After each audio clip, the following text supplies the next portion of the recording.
Deux questions aujourd'hui. La première touche à des parents russes qui m'écrivent et qui me posent des questions, car il semble que les gens de l'Est ne soient pas tout à fait informés sur ce qu'il se passe entre leur pays et les nôtres. Et je crois qu'il faut leur transmettre un message.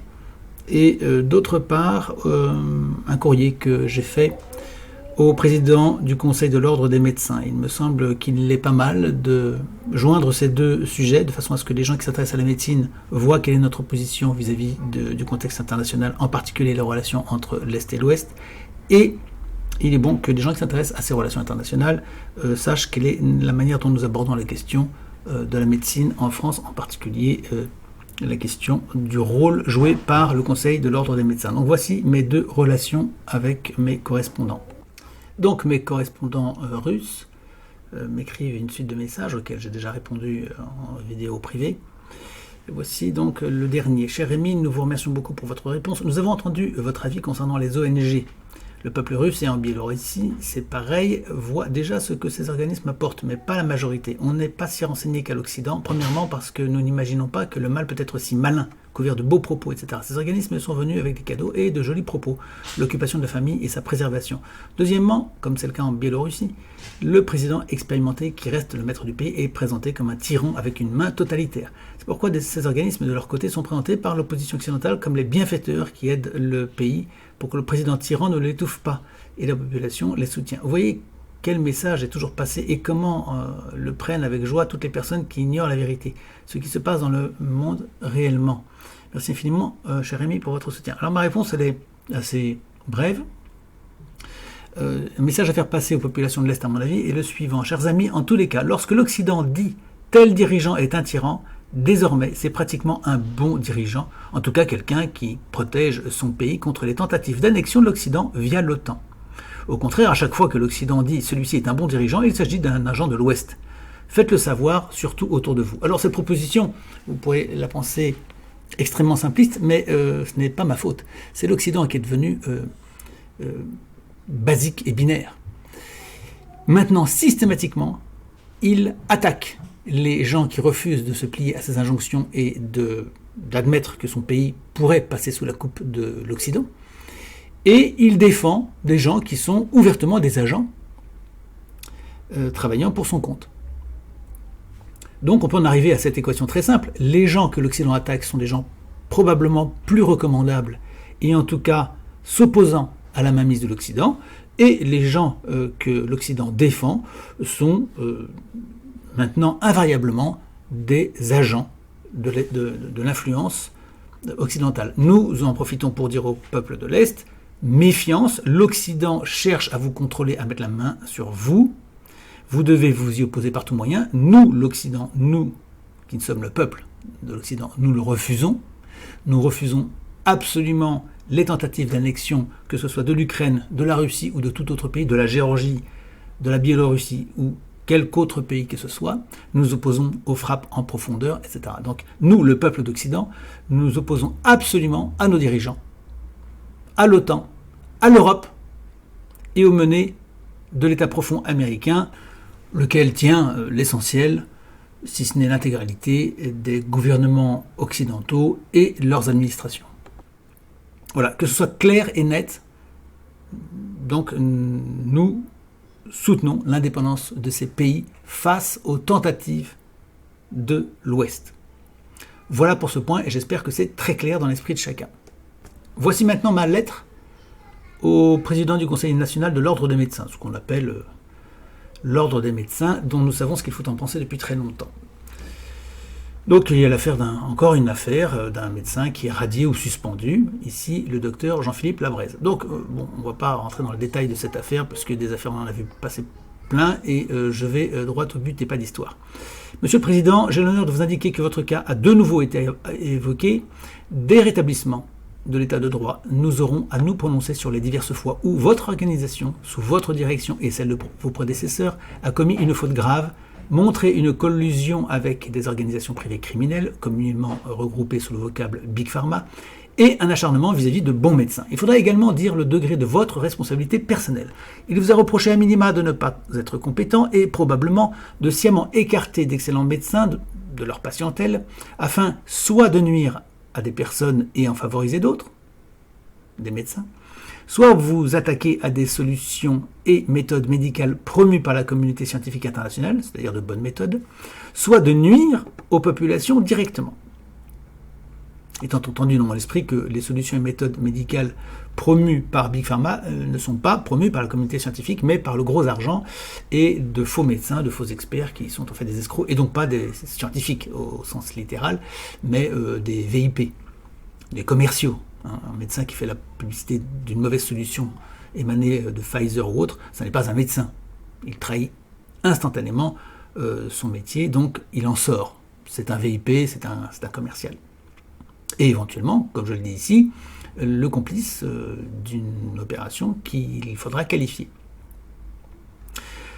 Donc, je reprends, le cas échéant, il s'agira de déterminer s'il y a intention délibérée ou non. Outre cela, il est à supposer que lors de votre mise en examen probable, seront mentionnés le vol et la captation de ressources professionnelles, l'atteinte à la réputation, l'injure, l'atteinte à la dignité, l'atteinte au droit à la santé des patients, l'exercice abusif de la médecine, l'abus d'autorité et la préemption abusive d'activités privées, la promotion de méthodes délétères et la propagande criminelle, et dans divers cas, le crime au second degré, sans préjudice de la mention d'autres griefs, ce qui veut dire qu'il pourrait y avoir autre chose. Autre chose, c'est par exemple la tentative de génocide. Nous aurons à nous prononcer sur ce sujet. Il va de soi que votre organisation sera dissoute après des décennies de mauvais et déloyaux services à la population dont vous teniez votre droit et statut. Car vous avez oublié, monsieur, de qui vous dépendiez en réalité. Agréez, monsieur le Président, l'expression de mon intention scrupuleuse. C'est signé par moi-même. Vous voyez que dans l'un ou l'autre cas, nous sommes confrontés frontalement aux organisations généralement de l'Ouest qui se tiennent, puisqu'il est évident qu'il n'y a pas besoin d'en faire un pari très risqué.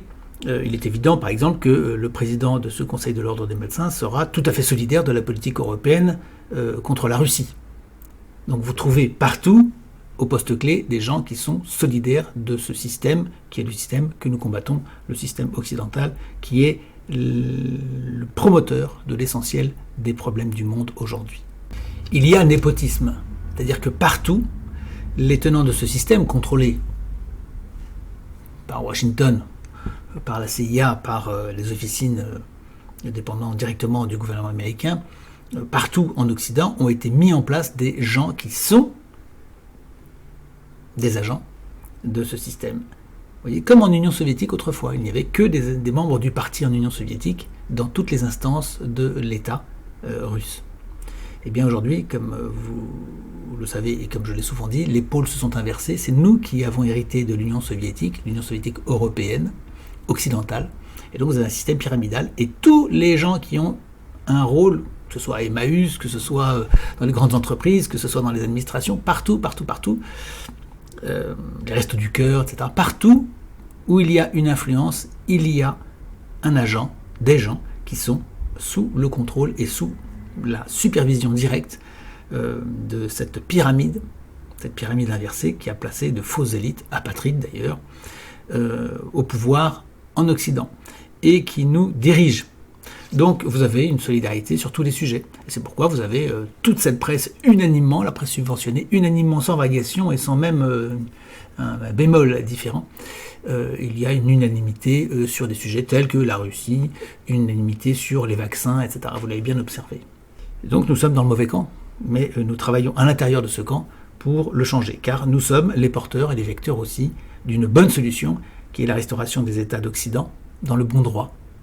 Car déjà, tous ces États sont sortis du droit, ils sont hors du droit, je le répète, nous sommes le droit. Et puis, le rétablissement de tout le reste, c'est-à-dire une économie, une prospérité, une justice, une santé, une éducation, etc. Tout ce qui va avec l'établissement d'un bon État. Je vous remercie pour votre soutien, merci de penser à faire un don. Je vous le montre rapidement dans cette petite vidéo.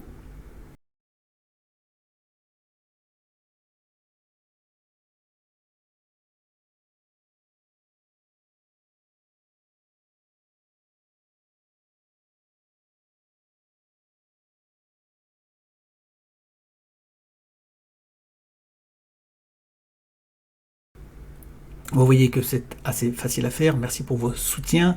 Merci de rejoindre le mouvement. Nous avons besoin de gens à divers postes. Notre expansion se poursuit. Merci pour vos dons. Merci pour ce que vous faites. J'en ai besoin. Le mouvement en a besoin. Bien sûr, les choses s'amélioreront aussitôt que nous aurons lancé publiquement nos formations. Et ceci adviendra plus facilement lorsque j'aurai effectué ma rentrée médiatique. Vous l'avez remarqué, les intervieweurs de la dissidence ont la trouille. Ils ont peur. Ils ont peur d'interviewer quelqu'un qui propose la solution, le changement, et ils préfèrent interviewer des gens qui font du constat. C'est utile, c'est indispensable, j'en suis d'accord, mais ils ont la trouille. Ils ne veulent pas interviewer quelqu'un qui prend le risque réellement d'être l'ennemi public numéro 1 en proposant le renversement de ce régime pacifique, juste nécessaire, car nous sommes le droit. Nous ne sommes pas des commentateurs, des bavards, nous sommes le droit. Et j'en profite pour vous dire très rapidement que je ne veux pas que vous vous enfermiez dans ces constats qui vous stressent, qui vous font peur, qui vous amènent à être sur le grill en permanence, dans une nervosité, une excitation permanente. Prenez le temps de vivre, d'avoir du bonheur dans votre vie, de partager, d'avoir de l'humour, et ne vous laissez pas trop embarquer dans tout ça. Nous amenons un changement avec notre civilisation européenne qui est suffisamment posée, qui prend le temps de faire les choses, qui n'est pas dans l'excitation ni dans l'excitabilité. Prenons le temps de faire les choses, nous allons les faire avec force, avec tranquillité, avec notre bonhomie, notre simplicité, nos capacités, nos vertus, nos capacités à faire les choses avec méthode, intelligence et sans tomber dans tous les panneaux. Donc merci pour votre soutien, rejoignez-nous, bien sûr, nous avons besoin de vous, je l'ai déjà dit, nous avons besoin de gens qui prennent des responsabilités, notamment en ce moment je cherche des gens pour pouvoir monter les émissions que nous sommes en train de tourner. Je vous indique que nous avons également mis en place Tipeee, qui vous permet de faire des dons d'une manière différente, truc qui nous a été inspiré par le camarade Xavier Moreau. Nous menons ce combat de bout en bout, nous ne lâcherons rien, évidemment. Nous sommes passés les uns les autres à travers des difficultés, nous en rencontrerons d'autres, c'est certain, mais je vois beaucoup de signes de réussite prochaine de nos initiatives. Il y a une initiative à suivre, c'est la nôtre, parce que c'est celle qui propose une alternative au système actuel. Et nous avons établi des propositions depuis des années et des années, des propositions solides qui s'étayent et qui s'étoffent au fur et à mesure. Vous les trouverez sur le site du renversement. Merci pour votre soutien, à très bientôt.